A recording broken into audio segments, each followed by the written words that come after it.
Today we are going to study cast restoration from Marzok. Firstly, we must know who gave the term cast restoration or who introduced cast restoration. Taggart introduced cast restoration. We must also know that what is cast restoration? It is a cavity design which we prepared extraorally and then we place it intraorally. Unlike amalgam which we place intraorally directly. Then we must know there are several advantages of cast restoration. That is, first is yield, compressive, tensile, shear strength of alloys and ceramic. These all are far greater than those of any other metal used intraorally. Some cast alloys have 5 times the ultimate strength of amalgam. Second one is casting technique and materials are capable of reproducing precise form and minute details. Then it is not affected by tarnish corrosion process in the oral environment. Can you tell why?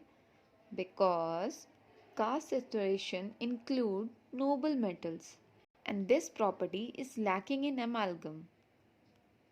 Then there is fewer voids, no layering effect. Why? Why? Because as you can see, it has no incremental build-up like in amalgam. We use it in increments. In casting procedure, we use bulk, not increments by increments. Then it can be finished and polished outside the oral cavity, as I have already told that this is the cavity design which we prepare outside oral cavity and then we fabricate inside.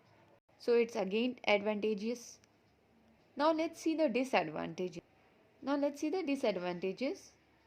As we all know, there are advantages and disadvantages of everything. So now let's see the disadvantage of cast restoration. First disadvantage is leakage. Why I say leakage? Because of, as you can see, several interfaces will be created because it is a cemented restoration.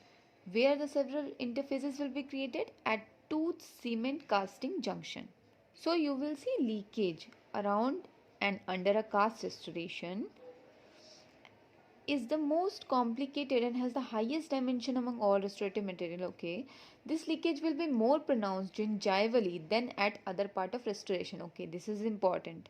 This leakage will be more pronounced gingivally than at other part of restoration. Okay. Secondly, it has extensive tooth involvement in the preparation, which create possible hazard for vital dental tissue. I think this is understandable. Now the next important thing is galvanic deterioration. What do you mean by galvanic deterioration? When there is two dissimilar metals in the oral cavity, like you can see one is amalgam and the other is the cast dental alloys, then you will see galvanic deterioration. That means there will be rapid deterioration in the amalgam. The explanation is given as a byproduct of this dissimilar metal cell corrosion. Thus, cast alloy itself will be contaminated by the freed mercury. The created galvanic current may create undesirable effects in the invested and investing vital dental tissue.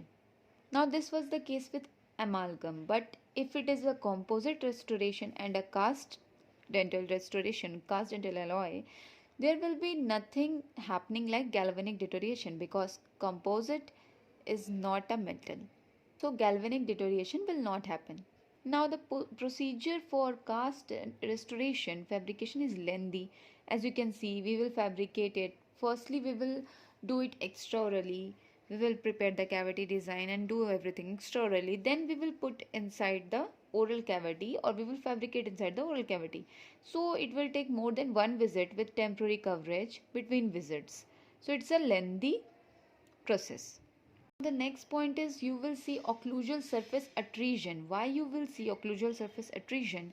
Because some cast alloy, I repeat, some cast alloy, not all, some cast alloy and ceramics have a very high abrasive resistance and much more than that of tooth enamel. So it will abrade the surface. It will cause attrition.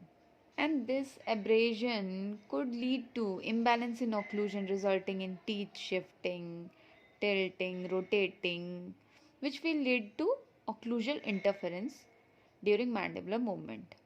Now let's see the indication for cast restoration. The first one is extensive tooth involvement. Now since it is an extensive tooth involvement, it will lead to both replacing lost tooth structure and supporting remaining tooth structure. Now the second is as an adjunct to successful periodontal therapy by correction of tooth anomalies which predisposes to periodontal problem. Now what this mean is cast restoration do this by maintaining the dimension of contact, contour, marginal ridges and embrasure and restoring it, and also by splinting teeth loosened by periodontitis to better bone supported tooth or teeth. Now next is correction of occlusion, in which we will first change the occlusal table if required, and then after making the drastic change in a planned way, we will use cast restoration because it's ideal. Now why it's ideal? Because it's very essential for sound periodontium and pathology free functional stomatognathtic system, because cast restoration was giving, as you can see here, contact, contour, marginal ridges and embrasures. We were restoring and maintaining the dimension of these, right? So it is necessary, so it's ideal also after correction of occlusion. Now next is restoration of endodontically treated tooth. Why endodontically treated tooth need cast restoration? Because as we know, when we give that endodontic therapy, after the therapy the tooth loses its structure and become brittle.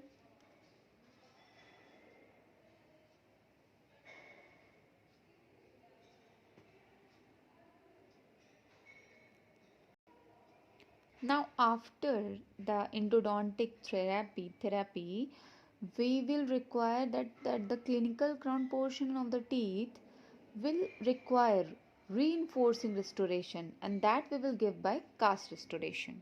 Now next is support for and preparatory to partial and complete denture. That means most removable prosthesis will need a cast restoration. Why? Because in the abutment teeth it accommodate or hold the retainer for the denture. So we will require cast restoration, whether it is a clasp type, whether it is a overdenture type, whether it is a precision attachment, bar attachment type, or etc. Now for fixed prosthesis, there is no alternative to a cast restoration. That means we will require cast restoration for fixed prosthesis. Since it was accommodating the retainer for the denture, so it is also valuable in fixed prosthesis. It is most valuable, so we will require cast restoration. Now for partially subgingival restoration. Why in this case? Because cast alloys are most compatible with periodontium, and also they are properly finished and polished, with the exception of high fuse porcelain, cast ceramics and cohesive gold foils. Now there will be low incidence of plaque accumulation is required. Why? Because as we have seen that tooth structure cement that was interface was there forming, right? So we need patient to receive a cast restoration who have their plaque accumulation under rigid control to avoid problem because of that interface tooth structure cemented cast complex that we have discussed already. Now this point is understandable. Like next indication is functionally sound stomatognathtic system with complete freedom of mandible to move without any premature contact. That means that patient before having the cast restoration should be checked and analyzed tomatognathically to be sure of the soundness and function of the system. That means all the things, that is teeth, jaw, soft tissues, everything should be checked, should be analyzed, and the soundness and function should also be checked before restoring with cast restoration. Now next is cracked teeth, that is vertically, horizontally or diagonally. It is most rigid, that cast restoration is most rigid and subsequently the most efficient way of restoring and splinting the cracked separated segment of tooth. Now why is it most efficient way of restoring and splinting the cracked separated segment of tooth? It's written because cast restoration are most rigid, which prevent further propagation of crack and occasionally promote healing of some cracks. Now next condition is aesthetic, which is not for all classes but for castable ceramics. It's not applicable for all classes aesthetic because cast restoration is a metal. It will not look good aesthetically, but with exception of some classes which we will look further, it's aesthetically well and properly fitted. Next is dissimilar metal, as we have already explained, that galvanic deterioration because of cast restoration, and if there is amalgam and cast restoration, amalgam will go galvanic deterioration. And to minimize this, we must fabricate new restoration in similar materials. Now let's see the contraindication of cast restoration. Now the first is developing and deciduous teeth. Growth or resorption may be affected by comparatively traumatic nature of the procedure for cast restoration. Obviously, the growing teeth or the undergoing resorption teeth is comparatively traumatic of nature for cast restoration. Now next is high plaque caries index. As we have seen in indication, low incidences of plaque accumulation is required. Why? Because of interphases formation, tooth structure cement cast complex, which we have explained already. So you can understand why high plaque caries index is contraindicated. Now in case of occlusal disharmony, as we have seen that indication was correction of occlusion, that we have to correct the occlusion and then we will advise the ideal restoration for it is cast restoration. But here the disadvantage is occlusal disharmony, because if the occlusion is not correct, we cannot advise cast restoration.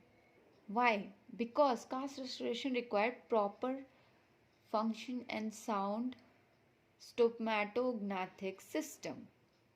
Now next is dissimilar metals, that is if we use dissimilar metal, like in case of amalgam in occlusion with cast restoration, we will say detrimental, it will be detrimental to amalgam as well as to cast alloy, as we have seen already previously.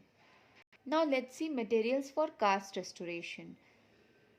Firstly, the cast dental restoration are divided into class 1, which is further divided into type 1, type 2, type 3, type 4, where type 1 is highest in gold and type 4 is lowest in gold. Also, the hardness increases from type 1 to type 4.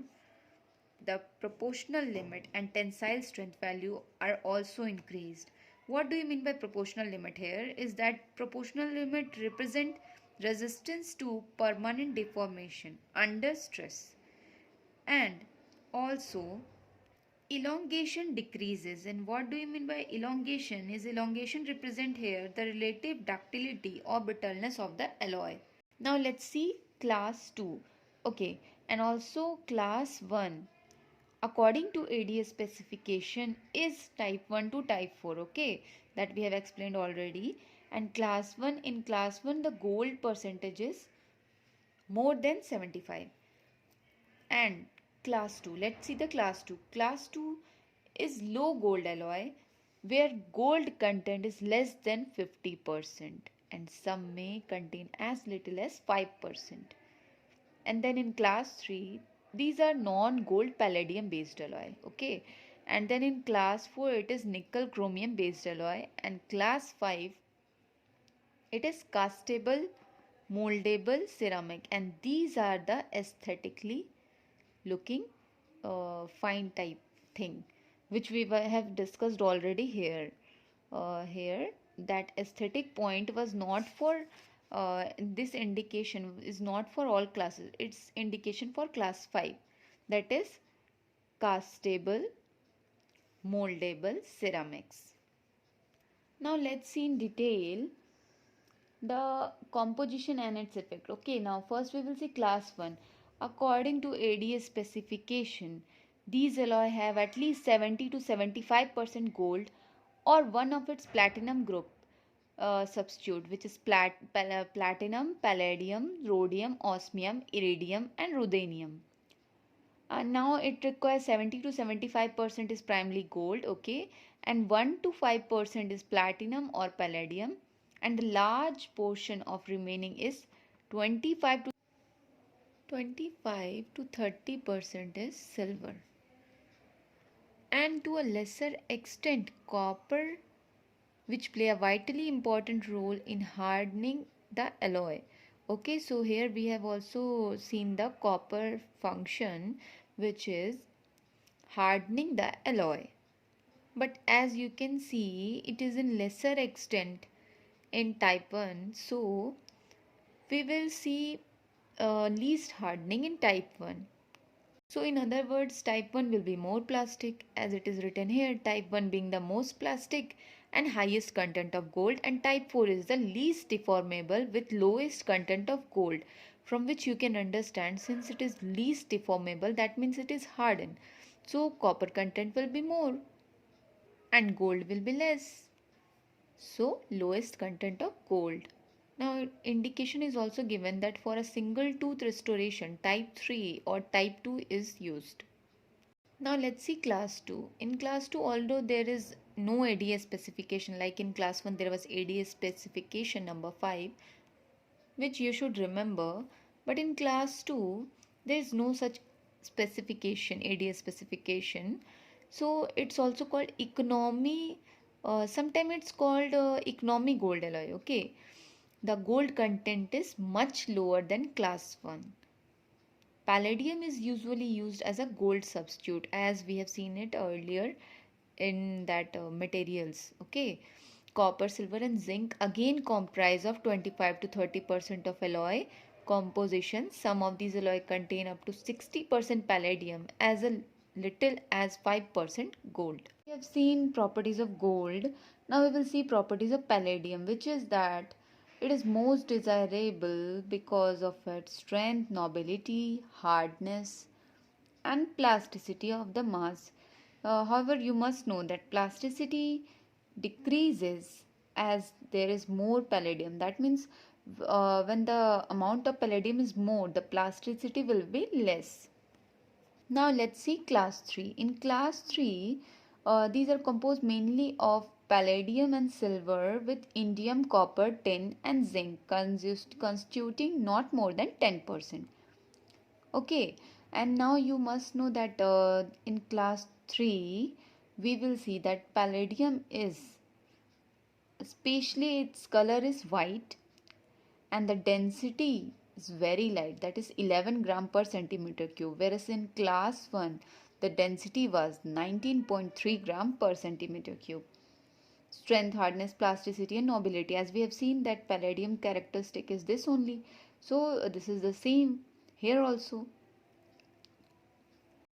But sorry, in class 2 alloys we have seen as already that palladium is most influential and constitute properties like that strength, hardness, plasticity, nobility that we have discussed already, and also density. that density is very light, like in 11 gram per centimeter cube in class 2, and in class 1 it was 19.3 gram per centimeter cube. Now in class 3, this palladium, which is white in color, is replaced by silver. Okay, right, like it is written here, can make substitutional alloy with palladium, but the greater the amount of silver is, less will be the nobility. Okay, so the demerit is that nobility will be less. So, since when the nobility is high, we will see less tarnish and corrosion, and if nobility is low, we can see more tarnish and corrosion here. Okay. Now, class 4. Class 4 is extensively used for partial denture.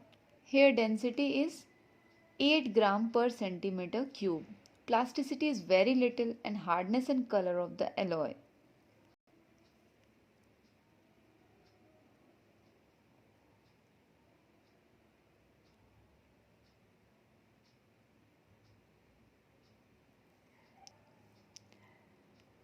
Which both metals we are talking about? Nickel and chromium. Okay, as we have seen that class 4 mainly comprises of nickel and chromium. Now you have to remember this. You have to remember this chart. Okay. Now let's see mouth preparation prior to cast restoration. That means before cast restoration, we have to prepare the oral cavity first. Like we have discussed already, proper stomatognathtic system should be there. Occlusal harmony should be there. So we will prepare the oral cavity first before cast restoration. These are understable points, I guess. Control of plaque, as we have seen already. Control of caries, we have also seen this already. Control of periodontal problem, yeah, right. Proper foundation, control of pulpal condition of the tooth, occlusal equilibration, diagnostic wax up, and temporary restoration. Okay, this is the new one, right? So we will discuss this one. Now the thing is that full arch study model should be made. Okay, that means upper and lower both arch should be made properly mounted. Okay, on a semi or fully adjustable articulator. As we know, there are different types of articulators, so we can use NEC, semi or fully adjustable articulator. The involved teeth should be reduced. Firstly, the involved teeth should be reduced, and diagnostic wax up made in the desired occlusal shape and relationship. These are all things going on extraorally. Okay, and then duplicate stone models are then fabricated to serve as an aid in the construction of both temporary and final restoration. Now let's see that principles of cavity tooth preparation for cast restoration. First one is preparation path. So the main point here is there should be single insertion path, that is single path of insertion should be there. That is only one path should be there, that is path of withdrawal and insertion of future wax pattern and restoration should be same. Now the next thing is apico-occlusal taper of preparation.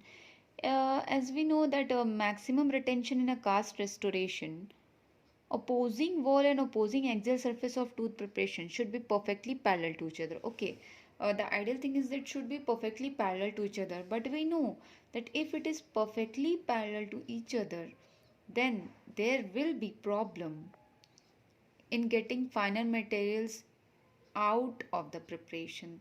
That means there should be something retentive, like there should be some slight divergence, okay, and convergence both. So where will be divergence? Divergence will be on opposing wall intracoronally, and a slight convergence of opposing axial surface extracoronally, as you can see in figure. Okay, and this taper should be on an average of 2 to 5 degree from the path of preparation, but not to exceed the 10 degree. Not to exceed 10 degree, okay? Okay, as we have seen that weakest link in any cast restoration is tooth cement cast joint complex, that is interface that was created. Okay, so special attention should be made to design and prepare these marginal peripheries to create most favorable relationship with the restoring, casting and luting cement. And this peripheral marginal anatomy of preparation is called circumferential tie. So in exam it can come what is circumferential tie or define circumferential tie. Then you have to write that peripheral marginal anatomy of preparation is called circumferential tie. Also it should follow the Noy principle, that is of the ideal cavity wall, that is enamel must be supported by sound denting. Enamel rods forming the cavo surface margin should be continuous with sound denting. Enamel rods forming the cavo surface margin should be covered with the restorative material, and angular cavo surface angle should be trimmed. Now in next class we will see types of and designs of occlusal and gingival bevels. Till then, take care and do subscribe to my channel. Come, let's study together. Thank you.